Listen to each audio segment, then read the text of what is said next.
Okay, let's jump right into it. The big question, the one that seems to be on, well, just about everyone's mind right now, will AI take my job?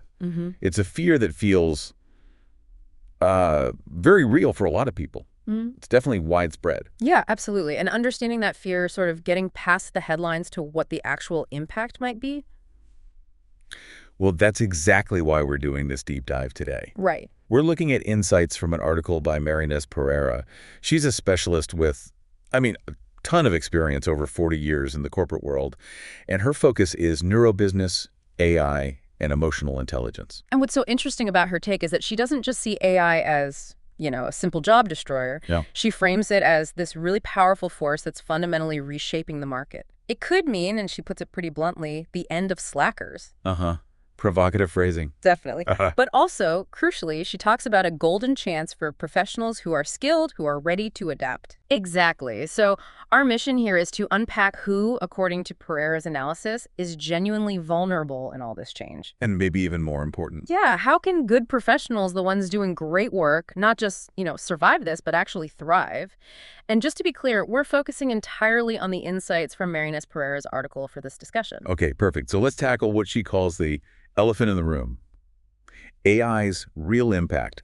It's clearly moved way beyond sci-fi concepts. Oh, totally. We're seeing AI tools popping up in workplaces everywhere, and that is absolutely fueling that job loss anxiety we mentioned. Right, and Pereira really challenges the idea that there's a simple yes or no answer to whether AI will take your specific job. It's more complex. Much more. She presents AI as this huge catalyst for change, and yeah, for some people it could feel really liberating, freeing them up, but for others, it's going to be a pretty hard awakening, as she puts it.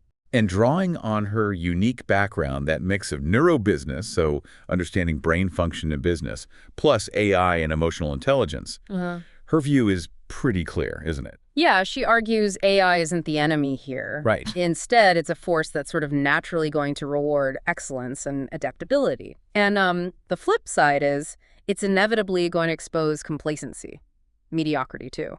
Which leads us right into what she terms the naked truth, who AI will really impact, maybe even, replace in some functions. Yeah, she's direct about it. Because of its speed, its incredible ability to process huge amounts of data, and just its automation capabilities, AI is going to reshape job roles. There's no doubt it will reduce the need for certain tasks, certain functions. Okay, so based on the article, who does she see as the most vulnerable groups in this shift?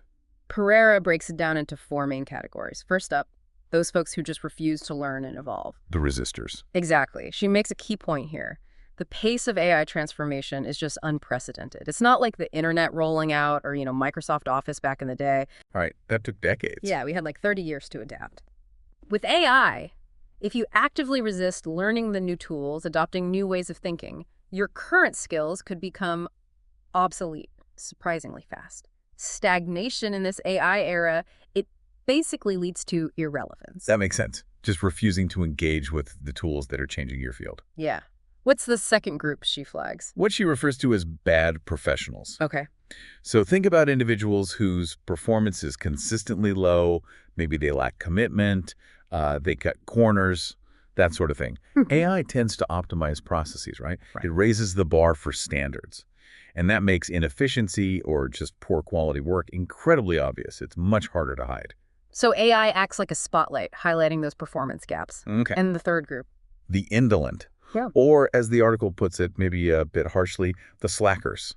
These are the people who consistently just do the bare minimum. They lack proactivity, maybe don't show real passion for the work. That's exactly. Coasting. And since AI can handle a lot of the routine, predictable tasks very efficiently, well, it significantly reduces the need for people who aren't actively adding that unique, human-driven value. Right. So efficiency makes the contributions of engaged people stand out more, while making the disengaged less essential. And the fourth category. This one's interesting. Those who mistreat customers, or, she adds, even colleagues. The interpersonal side. Yes.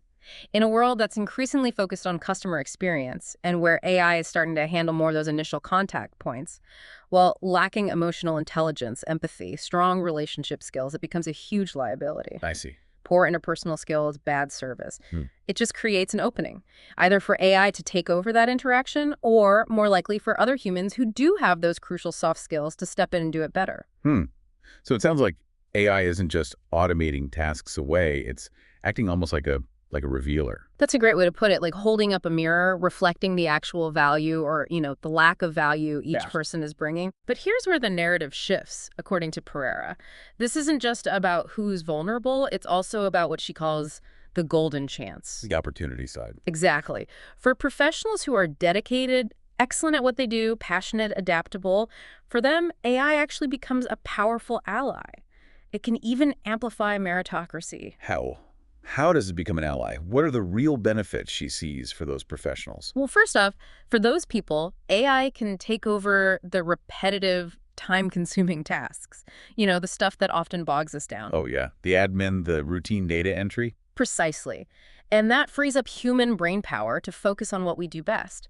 Strategic thinking, real creativity, tackling those complex, messy problems that need nuanced understanding. And relationship building. And relationship building, exactly. So think about the potential not just for increased productivity, but she also suggests maybe higher job satisfaction too, getting to do more meaningful work. The shift in focus, yeah, away from the mundane towards the meaningful. That definitely sounds like a big opportunity.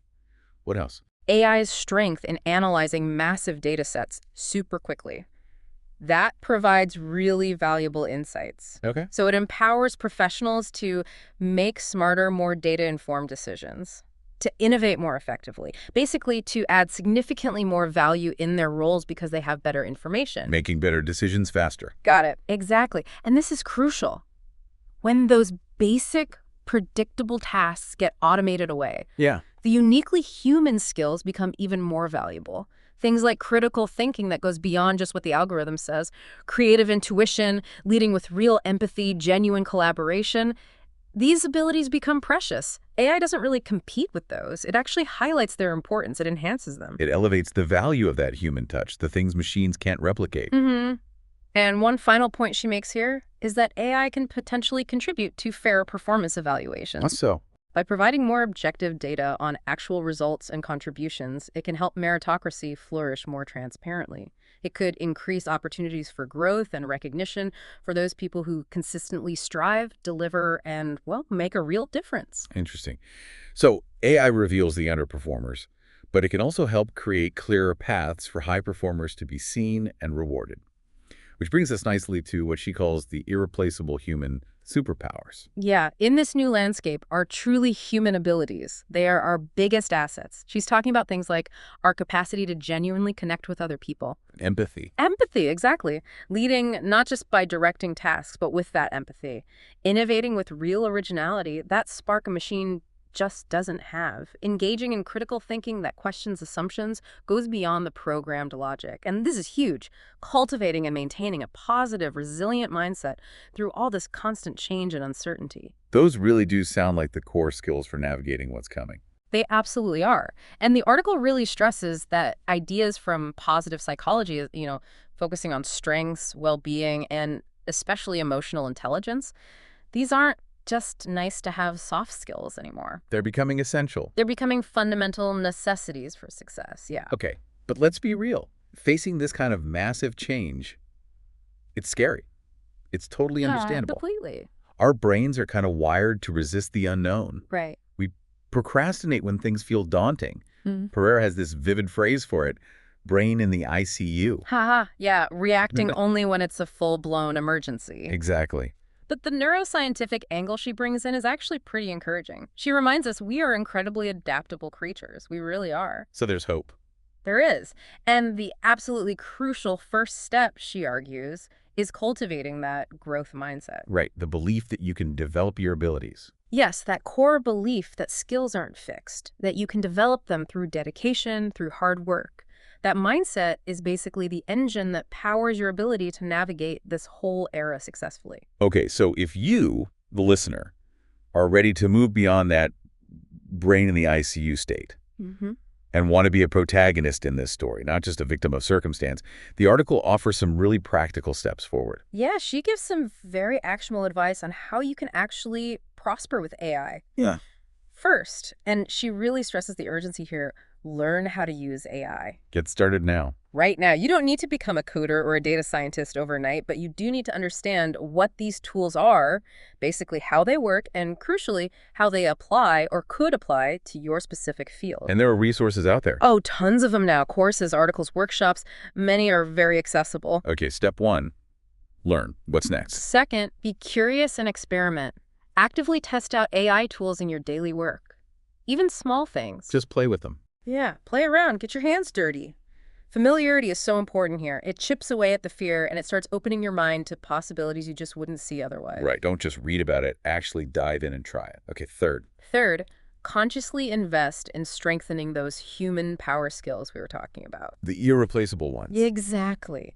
Actively work on your communication, your critical thinking, creativity, collaboration, your emotional intelligence. These are your unique differentiators, your assets. Okay. Fourth point. Fourth, commit to seeking excellence. Always, in everything you do at work. Strive for quality. Consistently deliver your absolute best. Ask yourself, are you being the kind of professional that you yourself would want to hire, or that any organization would be desperate to keep? The quality of your contribution, she argues, is your strongest defense and your clearest path upward. Excellence is both protection and propulsion. Makes sense.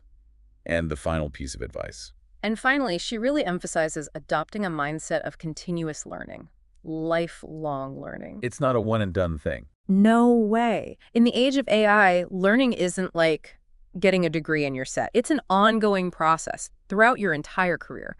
You absolutely need to commit to regularly updating your skills, your understanding, your approach. Okay, so if we step back now and look at the bigger picture, Pereira offers an interesting view on what an ideal future could look like, one that's more collaborative, maybe more truly meritocratic. Yeah, her ideal scenario isn't just about replacing people. It's one where organizations actively reskill employees and move them into new, valuable functions, working alongside AI. That sounds optimistic. It is, and she immediately contrasts that with the current reality, acknowledging that, yes, mass layoffs are happening. Right. And unfortunately, some leaders are focusing almost exclusively on the immediate cost savings and productivity numbers that AI enables. And she warns against that narrow focus, doesn't she? She does, quite strongly. She cautions that just looking at the bottom line, like the risks creating major social disruption, widespread unemployment, fear, insecurity, which ironically ultimately shrinks the very consumer base those companies need. A self-defeating cycle. Potentially. She draws a parallel to historical mistakes where just chasing efficiency or cost-cutting without thinking about the human impact led to really negative societal outcomes. Now, she's not saying companies should keep incompetent people on the payroll. No, of course not. But she strongly emphasizes the responsibility of leadership. Their responsibility is to identify the valuable, adaptable professionals before resorting to layoffs and find ways to reallocate that talent within the changing organization. So it's really a call for more responsible, more empathetic leadership through this massive transition. Exactly.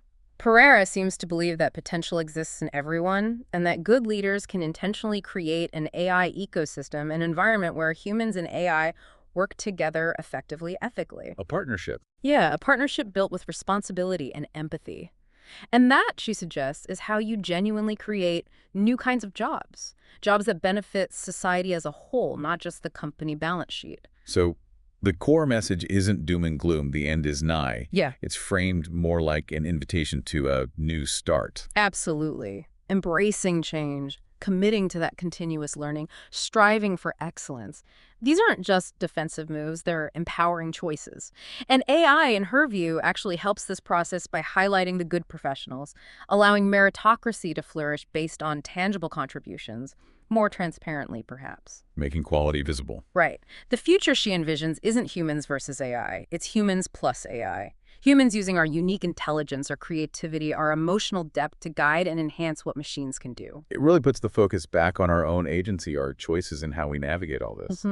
And she frames that ultimate choice very starkly for you, the listener. She asks, are you going to just wait passively, let this AI wave crash over you and carry you wherever, or are you going to actively learn how to surf it, how to stand out? Survive or prosper. Is your goal just to survive this era, or is it actually to prosper within it? It's a powerful question. And she has a final, pretty pointed thought aimed directly at leaders, doesn't she? She does. She suggests maybe leaders should feel a sense of shame, not pride, when they brag about layoffs driven purely by AI implementation. Wow. Her argument is that everyone, especially those in positions of power, has a responsibility to try and be part of creating prosperity, not contributing to chaos. So, wrapping this up, the key takeaway from this deep dive into Pereira's article seems to be that AI's impact isn't this uniform tidal wave wiping out all jobs. No, it's much more targeted. It specifically challenges complacency, inefficiency, resistance to learning, While at the same time, while simultaneously opening up really significant opportunities for people who are committed. Committed to excellence, to continuous adaptation, and crucially, to leveraging those uniquely human skills, empathy, creativity, critical thinking that AI just can't replicate. it really hammers home that the future isn't something predetermined that just happens to you. You have agency. You get to choose how you prepare, how you adapt, how you shape your own role in this evolving AI-infused landscape. And, as Pereira strongly suggests, maybe also thinking about the broader social picture and the call for more responsible leadership. We definitely want to thank Marinus Pereira for the perspectives shared in her article. It gave us a lot to think about for this deep dive. Absolutely. So as you, our listener, reflect on all this, maybe think about which of those practical steps we discussed resonates most strongly with you right now. What's one thing you could commit to start navigating this changing world, not just for your own career, but maybe even contributing to that more responsible, human-centered approach overall? Something to consider.